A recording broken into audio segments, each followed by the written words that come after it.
C'est pas toujours évident de faire un témoignage, mais je veux commencer mon témoignage quand j'étais un enfant. J'ai grandi avec ma grand-mère, et ma grand-mère, malgré qu'elle était catholique, était très généreuse. Et je disais, mais quelqu'un comme ça qui est très généreuse, elle est obligée à avoir quelque chose de plus. Et ça m'a vraiment formé mon éducation. Ça m'a donné envie aussi d'être généreuse. Mais comment être généreuse comme ça sans l'aide? Et je peux dire que c'était mon berceau spirituel. J'ai grandi avec ma grand-mère, comme je disais. Et au moment qu'elle est morte, j'avais peut-être 7 ans, j'ai perdu pour moi ma mère, mon père.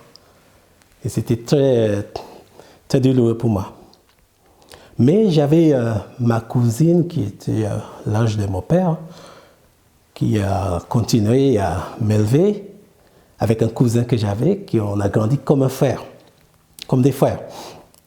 Et petit à petit, elle a commencé à vendre de la drogue, par exemple, pour se sortir, pour faire de l'argent.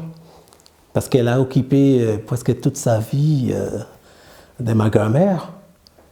Et elle n'avait pas vraiment pris un métier. Alors, petit à petit, la drogue est venue à la maison et elle vendait ça, mais elle ne voulait pas que je fume.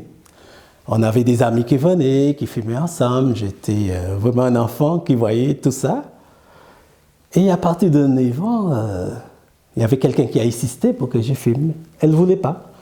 Mais là, j'ai commencé à fumer à 9 ans. De la drogue. De la drogue, de ganja. Voilà, de marijuana. Et c'était ça notre vie. Mais il y a un autre événement qui est arrivé à 9 ans, c'est que j'étais catholique. Et à 9 ans, on prépare pour faire le premier communion.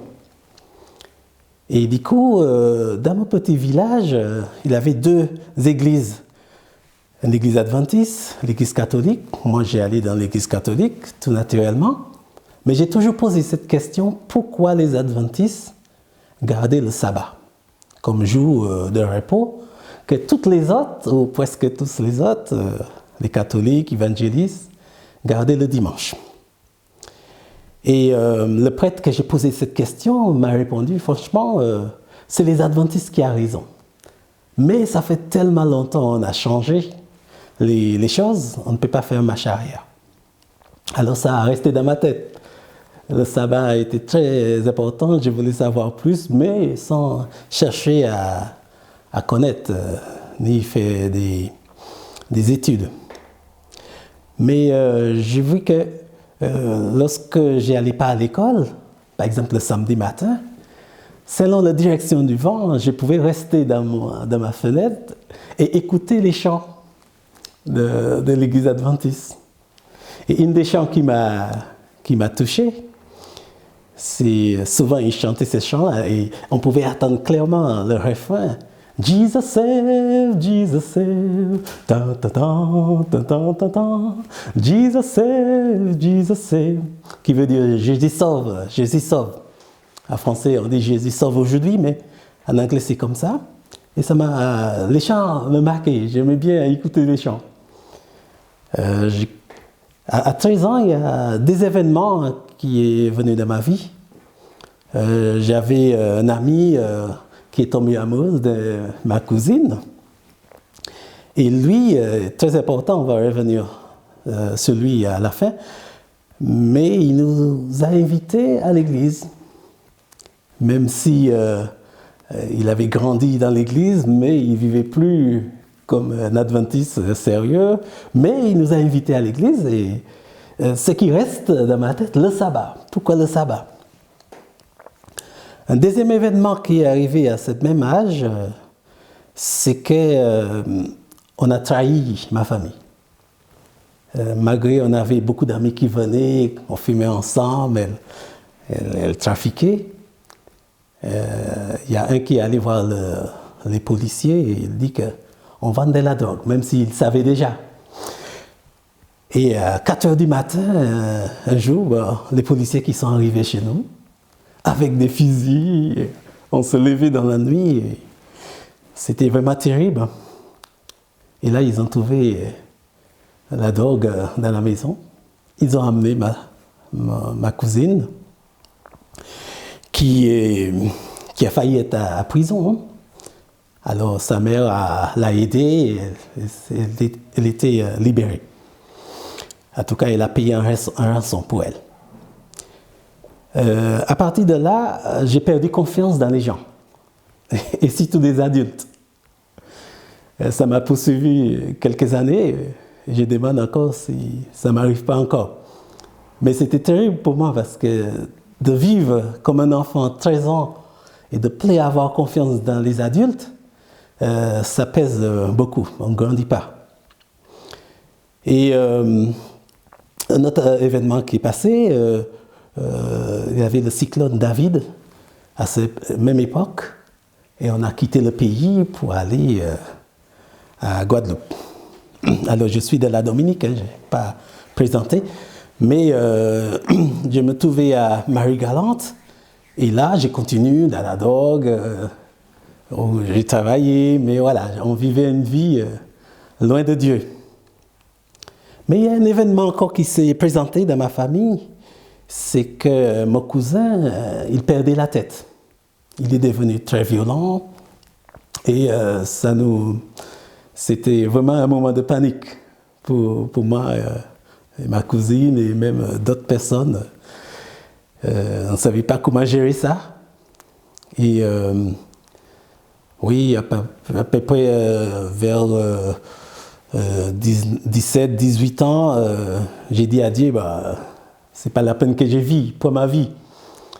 Il a changé cette prière dans ce mot. Je ne savais pas comment prier, mais là, je me souviens de me mettre vraiment à un niveau où j'avais cette certitude qui m'écoutait. Et j'ai dit, mais si tu peux me délivrer de ce problème-là, alors je t'accepte comme sauveur personnel. Et voilà, j'ai parti de la maison et j'ai allé faire ma vie. Mais un an est passé sans que je prenne la décision pour suivre Dieu. Mais comme j'aime bien garder mes promesses, j'ai senti que l'Esprit m'a conduit sur le chemin que je devais prendre. Il m'a vraiment aidé dans ce sens-là. Mais il avait un autre esprit qui me disait, tu n'es pas digne d'aller parmi le peuple de Dieu. Et j'étais vraiment dans une lutte, parce que je sais que j'ai fait une promesse, que je dois le garder, et en même temps, je ne me sens pas digne d'aller parmi le peuple de Dieu. Mon esprit a permis que je retrouve le même ami en Guadeloupe, cette fois, puis à la Dominique. Et là, il me dit, tu viens à l'église avec moi? J'ai dit non, je ne suis pas digne. Et à force d'insister, j'ai allé avec lui. Alors, cet ami m'a beaucoup marqué l'esprit, même pour te dire qu'au moment qu'il nous a invités pour la première fois à l'église, j'aimais bien écouter les chants de Bob Marley. Parce que je fréquentais les Rastas, j'avais même des locks, en tout cas je voulais mettre. Mais j'ai écouté ces chants et ces chants-là me touchaient beaucoup. J'ai l'impression que c'était quelqu'un inspiré. C'est comme s'il cherchait les mots, il trouvait ces mots quelque part d'autre. Et je me souviens de mon cousin qui avait un Bible avec même des dessins. Et là j'ai commencé à lire la Bible. Je ne savais pas bien lire, mais... Et là, j'ai remarqué qu'il avait des mots qu'on trouvait dans la Bible que Bob Marley chantait. J'ai dit, c'est intéressant. Un des chants qui m'a touché l'esprit, c'est qu'il chantait à qui on peut faire confiance. Parce que votre meilleur ami peut être ton ennemi et ton ennemi peut être ton ami. Ça m'a beaucoup marqué, ces chants-là. Et ça m'a conditionné ma vie un peu. Alors, Who's the cat fit? Who's the cat fit? Yes. Who the cat fit, let them wear it. Et ces chants-là m'ont vraiment touché. Et parfois, des gens écoutaient comme ça, on dansait, mais ça résonnait dans ma tête, ça restait. Et là, quand j'ai retrouvé cette frère qui m'a dit va à l'église, là j'ai pris la décision. Et tout de suite, j'ai senti qu'il avait personne digne d'être à l'église. Et là, j'ai pris ma décision de vraiment suivre Dieu. Et je me souviens de ce pasteur, Max Laurent, qui m'a beaucoup impressionné avec les différents textes de la Bible. Il faisait un effort évangélisation, je me souviens bien. Et on devait même préparer pour ça.